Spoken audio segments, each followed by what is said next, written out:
Okay, so my video, or not video, but well, yes, video, but yeah. Okay, so tutorial how to tie a necktie. I'm doing two different methods, and I'm in sweatpants and a thermal right now, but it doesn't really matter.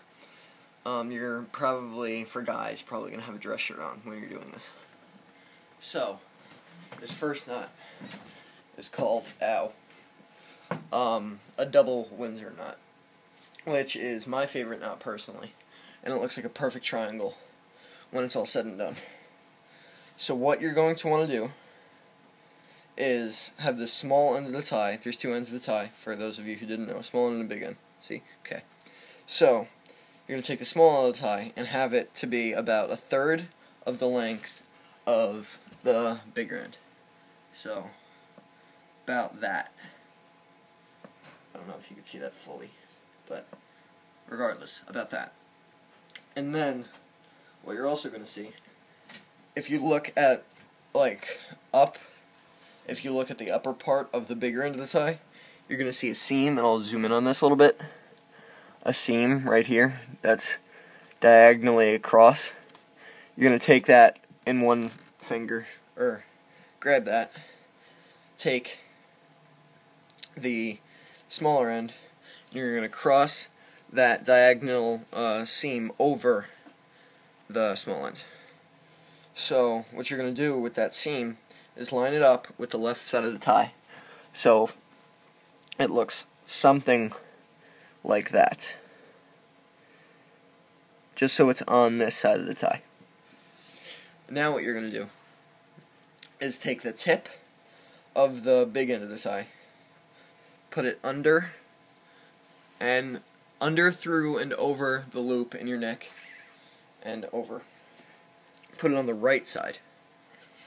So now you have a very small triangular looking shape right here, and you have the big end of the tie. Now what you're going to do, oh, and by the way, you should have roughly 3 inches, give or take, and a half an inch. You're going to have roughly 3 inches of the smaller end of the tie. So you're going to take the bigger end and put it through the back, right underneath. Wrap it over. So you see the seam and the brand name on the thing, the patch, I call it, facing outward, and the big part of the tie is on the left side. So with this, you're going to take the tip and put it through the front part of that neck loop, just like that, and then pull down. Now it's going to look really weird, but this, so far, gives you the foundation for the bigger triangle. So now what you're going to do is take the bigger end of the tie, like this, seam out, and wrap it over the front to kind of hide that triangular looking shape. See, now it sort of looks like a bigger triangle. And then you're going to take the bigger end of the tie again, put it under, up, and through, creating a small loop right there. Right here. And then you're going to take the big end of the tie again, put it through that loop that time. And once you put it through the loop, just pull straight forward, and then you're going to have this. Now what you're going to do, this knot uses a lot of material, by the way, if you couldn't guess that, is what you're going to do is, one hand, doesn't matter which, take the smaller end of the tie, it's going to be really short, and take the knot with the other hand, with 3 fingers, just like this, and pull down with this, and push up with the knot, until you reach your neck. So it's going to look roughly like this, and just to make it a little more triangular if you want, you could just shape it with your fingers just by like pinching it, and you could pull down the bigger end of the tie. So now what you can do, I'm sorry if you just heard my dad screaming my name, but it's fine. If you didn't, good. Now the knot is basically done. Now you can do whatever, walk around, I don't care.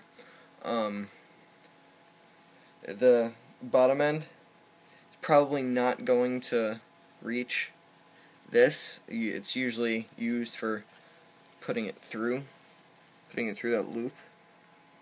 I don't know if you can see that, putting it through that loop, just to make it more neat, but it doesn't matter. Oh, it's hot in here.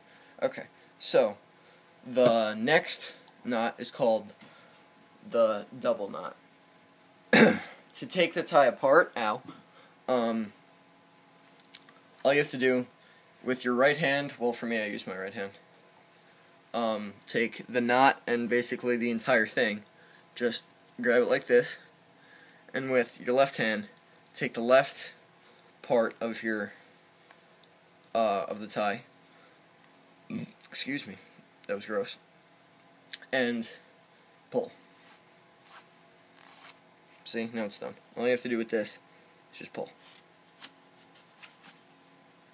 Okay. So now what you're going to do is take the knot apart, even though there shouldn't be a knot, but if there is, it's not a big deal. So now you just have it normally, just like this. Now for the double knot, I'm going to try and make this a lot quicker because the double Windsor knot took 6.5 minutes, and that was a really long and boring video, so I'm going to try and make this even less boring, or quicker, I guess. So what you're going to want to do, take the smaller end, make it about half the length this time, just half. You don't need to worry about the diagonal seam or anything like that because you can't see it on the big end of the tie. So you're going to take the big end of the tie, cross it over once. So once you've done that, go under and repeat that. Cross it over again. So now you have what looks like that. It's a really small triangle, and you have a small loop right here. Well, you're going to create one by taking the big end of the tie, putting it up, over, and through, and now you have that loop right here. So you're just going to take the big end of the tie, put it through that loop,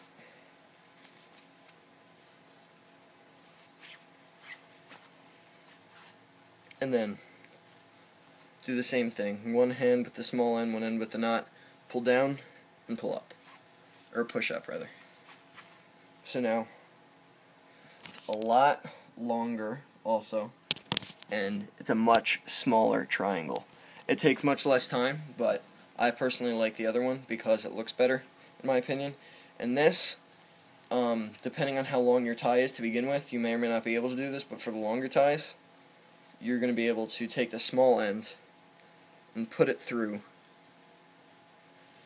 that loop thing, that patch,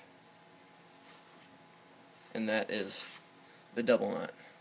I'm sorry for boring the entire class because I know that was miserable and probably the most boring presentation or speech out of all of them, but I couldn't think of anything else. So yeah, that is my tutorial on how to tie a tie.